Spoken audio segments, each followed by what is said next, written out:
पुराणों की कथाओं में कई महान राजा हुए, लेकिन एक राजा ऐसा भी था जिसका सम्मान इंसान तो क्या, देवता भी करते थे। वह इतना शक्तिशाली और प्रतापी था कि उसने सृष्टि के नियमों को ही चुनौती देने का दुस्साहस कर डाला। लेकिन एक ऐसा भी पल आया जब सारी दुनिया देवों के देव महादेव के आगे सिर झुका रही थी। तब उस राजा ने न सिर्फ उन्हें पूजने से मना किया, बल्कि एक ऐसी बड़ी भूल कर दी जिसने न केवल उसका सब कुछ छीन लिया, बल्कि उसकी अपनी ही बेटी की भक्ति की एक अमर कहानी लिख दी। यह कहानी है उस राजा के घमंड की, उसकी बेटी की अटूट श्रद्धा की और महादेव के उस न्याय की जिसने सृष्टि का इतिहास हमेशा के लिए बदल दिया। लेकिन प्रश्न है, आखिर वह राजा कौन था और ऐसा क्या हुआ कि संपूर्ण सृष्टि जहां महादेव को देवों के देव मान रही थी, वहीं वह उन्हें स्वीकार ही नहीं कर पाया। शिव पुराण अब हमें उसी इतिहास की ओर ले चलता है जहां पहली बार हमारा परिचय उस राजा से होता है जिसे संसार प्रजापति दक्ष के नाम से जानता है। लेकिन शिव पुराण दक्ष का परिचय उनकी भूल से नहीं, उनकी महानता से कराता है।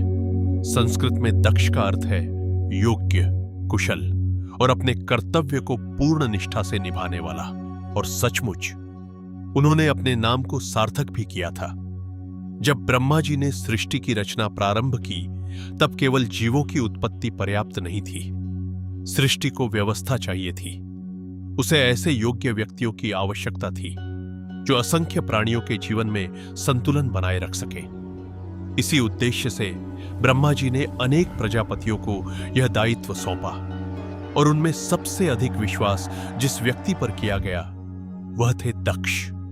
देवता उनका सम्मान करते थे, ऋषि उनकी प्रशंसा करते थे और स्वयं ब्रह्मा जी को उन पर पूर्ण विश्वास था।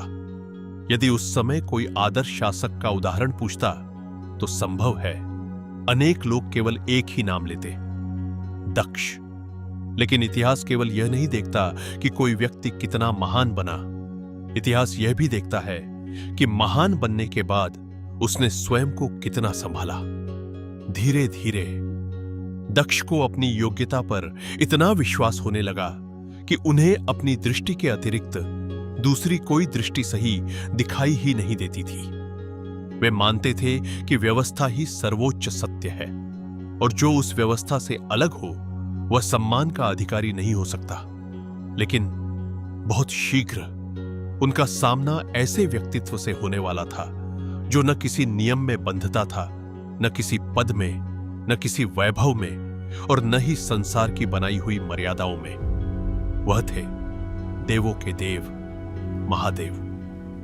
दक्ष जब भी महादेव के बारे में सुनते या उनके स्वरूप का वर्णन सुनते तो उनके मन में एक ही प्रश्न उठता, जो देव श्मशान में निवास करता हो, भस्म धारण करता हो, सर्पों को आभूषण बनाता हो और भूत प्रेतों के बीच रहता हो, वह देवताओं का देव कैसे हो सकता है? यही वह प्रश्न था जिसका उत्तर दक्ष कभी खोज ही नहीं पाए। और शायद यहीं से प्रारंभ हुई उस भूल की कहानी जिसने आगे चलकर संपूर्ण सृष्टि का इतिहास बदल दिया। लेकिन जिस महादेव को दक्ष कभी समझ नहीं पाए, उन्हीं महादेव को पाने के लिए नियति स्वयं एक नई कथा लिख चुकी थी। सृष्टि के संतुलन के लिए शिव और शक्ति का पुनर्मिलन आवश्यक था। इसीलिए आदिशक्ति ने पृथ्वी पर अवतार लिया और आश्चर्य की बात यह थी, उन्होंने जन्म भी उसी राजा के घर लिया जो महादेव को स्वीकार ही नहीं कर पा रहा था। वह थी देवी सती। दक्ष के महल में जन्मी सती राजकुमारी अवश्य थी, लेकिन उनका मन राजसी वैभव में कभी नहीं लगा। बचपन से ही उन्हें एक अनजानी शांति अपनी ओर आकर्षित करती थी। जब महल में उत्सव होते उनका मन एकांत खोजता। जब सब वैभव की ओर देखते उनकी दृष्टि कैलाश की ओर चली जाती, मानो उनका हृदय किसी ऐसे व्यक्तित्व को खोज रहा था जिसे उन्होंने कभी देखा ही नहीं था। समय बीतता गया और जैसे जैसे सती बड़ी होती गई, महादेव के प्रति उनका आकर्षण भक्ति में बदल गया। उन्होंने मन ही मन निश्चय कर लिया कि यदि विवाह करेंगी तो केवल महादेव से, जब यह बात दक्ष तक पहुंची तो उन्हें अत्यंत आश्चर्य हुआ। उनकी दृष्टि में महादेव किसी राजकुमारी के योग्य वर नहीं थे। उन्होंने सती को बहुत समझाया।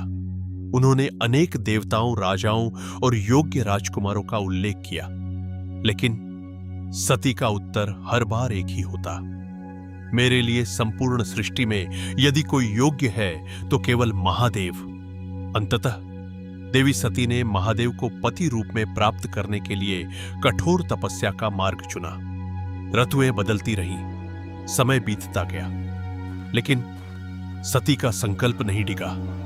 उनकी तपस्या से प्रसन्न होकर स्वयं महादेव उनके सामने प्रकट हुए और उन्होंने सती को अपनी अर्धांगिनी के रूप में स्वीकार कर लिया। संपूर्ण देवताओं की उपस्थिति में महादेव और सती का दिव्य विवाह संपन्न हुआ।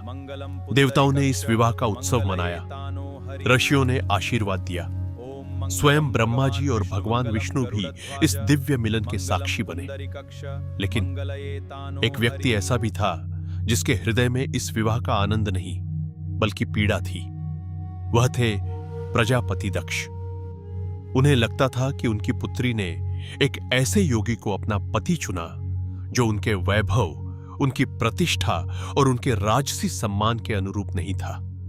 उन्होंने इस विवाह को कभी हृदय से स्वीकार नहीं किया और यहीं से महादेव के प्रति उनका असंतोष धीरे धीरे मन का सबसे गहरा द्वेष बनता चला गया। समय बीतता गया, लेकिन दक्ष के मन में महादेव के प्रति बनी हुई कटुता कभी समाप्त नहीं हुई। वह अवसर की प्रतीक्षा कर रहे थे जब संपूर्ण सृष्टि के सामने वह महादेव को छोटा सिद्ध कर सके, और वह अवसर बहुत शीघ्र उनके सामने आ गया। एक दिन देवताओं और ऋषियों की एक विशाल सभा का आयोजन हुआ। उस सभा में ब्रह्मा जी थे, भगवान विष्णु थे, अनेक ऋषि मुनि उपस्थित थे और देवों के देव महादेव भी वहीं विराजमान थे। कुछ समय बाद प्रजापति दक्ष सभा में प्रवेश करते हैं। उनके सम्मान में लगभग सभी देवता और ऋषि अपने आसन से खड़े हो गए, लेकिन एक व्यक्ति शांत भाव से अपने स्थान पर ही विराजमान रहे। वह थे महादेव। यह अनादर नहीं था। महादेव के लिए न कोई बड़ा था न कोई छोटा। वे न सम्मान पाने की इच्छा रखते थे और न ही अपमान का भय। लेकिन दक्ष ने इसे उस दृष्टि से नहीं देखा। उन्हें लगा कि महादेव ने जानबूझकर संपूर्ण सभा के सामने उनका अपमान किया है। वर्षों से उनके मन में जो असंतोष दबा हुआ था, उस दिन वह क्रोध बनकर बाहर आ गया। उन्होंने उसी क्षण निश्चय कर लिया कि अब वह महादेव को उनका वास्तविक स्थान दिखाकर रहेंगे। उन्हें विश्वास था कि उनका सम्मान, उनके पद और उनकी प्रतिष्ठा महादेव से कहीं अधिक है। लेकिन अहंकार की सबसे बड़ी विडंबना यही होती है कि वह स्वयं को कभी अहंकार नहीं मानता। उसे हमेशा यही लगता है कि वही सत्य है। और यही दक्ष ने अपने जीवन का सबसे बड़ा निर्णय लेने की तैयारी कर ली। एक ऐसा निर्णय जो केवल उनके परिवार को नहीं, संपूर्ण सृष्टि को प्रभावित करने वाला था। उस सभा के बाद प्रजापति दक्ष का क्रोध शांत नहीं हुआ, बल्कि समय के साथ और भी बढ़ता गया। अब यह केवल महादेव के प्रति असहमति नहीं थी, यह उनके अहंकार का प्रश्न बन चुका था। उन्होंने निश्चय किया कि संपूर्ण सृष्टि को यह दिखाकर रहेंगे कि महादेव के बिना भी धर्म और यज्ञ पूर्ण हो सकते हैं। इसी उद्देश्य से उन्होंने एक ऐसे महायज्ञ की घोषणा की जिसकी भव्यता की चर्चा तीनों लोकों में होने लगी। देवताओं को समाचार भेजे गए, ऋषि मुनियों को आमंत्रित करने की तैयारियां प्रारंभ हुई। राजाओं और महान विभूतियों तक भी इस महायज्ञ का संदेश पहुंचने लगा। कुछ ही समय में संपूर्ण सृष्टि की दृष्टि दक्ष के उस महायज्ञ पर टिक गई। लेकिन किसी को यह आभास नहीं था कि यह यज्ञ केवल एक धार्मिक अनुष्ठान नहीं बनने वाला। यह एक ऐसे संघर्ष की शुरुआत बनने जा रहा था जिसका परिणाम स्वयं देवता भी नहीं बदल सके। दक्ष के मन में केवल एक ही विचार था, अब समय आ गया है जब पूरी सृष्टि देखेगी कि वास्तविक सम्मान किसका है। और शायद यहीं से उनकी सबसे बड़ी भूल प्रारंभ हुई, क्योंकि जब कोई व्यक्ति स्वयं को सत्य से भी बड़ा मानने लगे तो उसका पतन केवल समय की प्रतीक्षा बन जाता है। लेकिन आखिर इस महायज्ञ में ऐसा क्या हुआ जिसने एक पुत्री को अपने ही पिता के विरुद्ध खड़ा कर दिया? और कैसे एक यज्ञ संपूर्ण सृष्टि के सबसे बड़े विनाश का कारण बन गया? यही जानेंगे शिव पुराण के अगले अध्याय में। अगर आपको महादेव की ये डॉक्यूमेंट्री पसंद आई हो तो कमेंट में हर हर महादेव अवश्य लिखें और ऐसी ही प्रामाणिक सनातन कथाओं की इस यात्रा में हमारे साथ जुड़ने के लिए सनातन डॉक्यूमेंट्री को सब्सक्राइब करें। हर हर महादेव।